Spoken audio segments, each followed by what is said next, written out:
भगवान केदारेश्वराच्या कृपेने कंदलगाव गावामध्ये नामसंकीर्तन सप्ताह सोहळा प्रत्येक वर्षी आयोजित केला जातो। या सप्त्याचं वैशिष्ट्य असं आहे, भगवान शिवशंकराचा गजर 8 दिवस प्रत्येक नागरिक करत असतो। पहाटे 4 वाजल्यापासून रात्री 12 पर्यंत हा नामघोष अखंडपणे चालू असतो। वर्षभर या केदारेश्वरला रुद्राभिषेक अखंडपणे चालू आहे। हे या गावाचं वैशिष्ट्य आहे। एखाद्या देवस्थानामध्ये एखाद्या दिवशी पूजा करणं आणि त्याचा अखंडपणे वर्षभर गजर करणं हे एक वैशिष्ट्य या गावामध्ये आहे। आणि या निमित्तानं या गावामध्ये मागील अनेक वर्षाची परंपरा होती, त्यामध्ये मागील 8-10 वर्षापासून शिस्तबद्ध परंपरा या ठिकाणी चालू झालेली आहे। या सप्त्याचा व्यासपीठ चालक आणि जे नेतृत्व आहे ते आमचे हरिभक्तीपरायण दत्तात्रय क्षीरसागर महाराज उळेकर हे व्यासपीठाचं नेतृत्व करतायत। आणि सर्वांना घेऊन शिवलेलं अमृताचं पारायण असू द्या, ज्ञानेश्वरीचं पारायण असू द्या, पारायण करून घेतात गावातल्या लोकांच्याकडनं। गावातल्या लोकांना भक्तीचा मार्ग मिळाला पाहिजे, येणारी जनता ही सुसंस्कृत व्हायला पाहिजे, संस्कारित व्हायला पाहिजे। आणि येणाऱ्या नागरिकांना आपण काय धन देणार आहोत, तर ज्ञानाचं धन देणार आहोत। हे ज्ञानदानाचं पवित्र कार्य कंदलगाव गावामध्ये होत आहे, कंदलगाव ग्रामस्थांच्या वतीने होत आहे।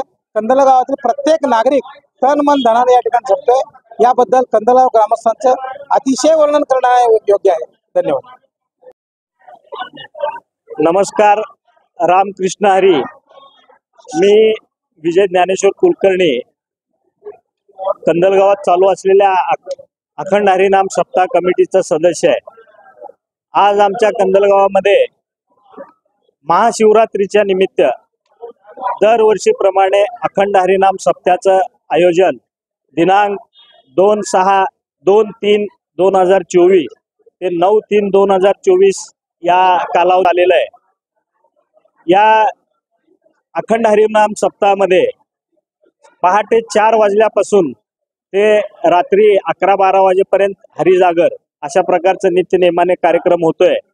आणि यामध्ये महाराष्ट्रातील आणि सोलापूर जिल्ह्यातील अनेक नामवंत कीर्तनकार, प्रवचनकार या ठिकाणी उपस्थित राहत आहेत आणि त्यांची सेवा, कीर्तन सेवा या ठिकाणी देत आहेत। आणि ह्या सप्त्यामध्ये पूर्ण 7 दिवस हे महाप्रसादाचे सुद्धा आयोजन या ठिकाणी केलेले आहे। सकाळी काकडा आरती, गाथा पारायण, शिवलीलामृत पारायण, त्यानंतर गाथा भजन आणि 6 ते संध्याकाळी 8 प्रवचन आणि 8 ते 10 कीर्तन अशा प्रकारचं कार्यक्रम आयोजित केलेलं आहे।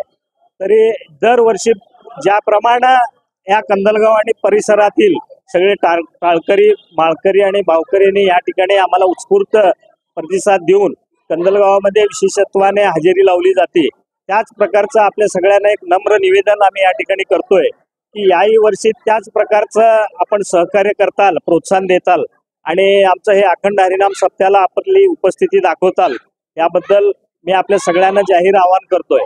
आणि आजच्या या अखंड हरिनाम सप्ताहामध्ये विशेष उल्लेखनीय बाब म्हणजे दरवर्षी अखंड हरिनाम सप्ताहामध्ये नामवंत कीर्तनकार हे असतातच, परंतु विशेषत्वाने या वर्षी की आपल्या महाराष्ट्रातील ज्येष्ठ आणि श्रेष्ठ कीर्तनकार वैकुंठवासी सद्गुरू बाबा महाराज सातारकर यांचे नातू आणि त्यांची कन्या हरिभक्तपरायण चिन्मय महाराज सातारकर यांचं हरिकीर्तन दिनांक 6 तारखेला होतंय।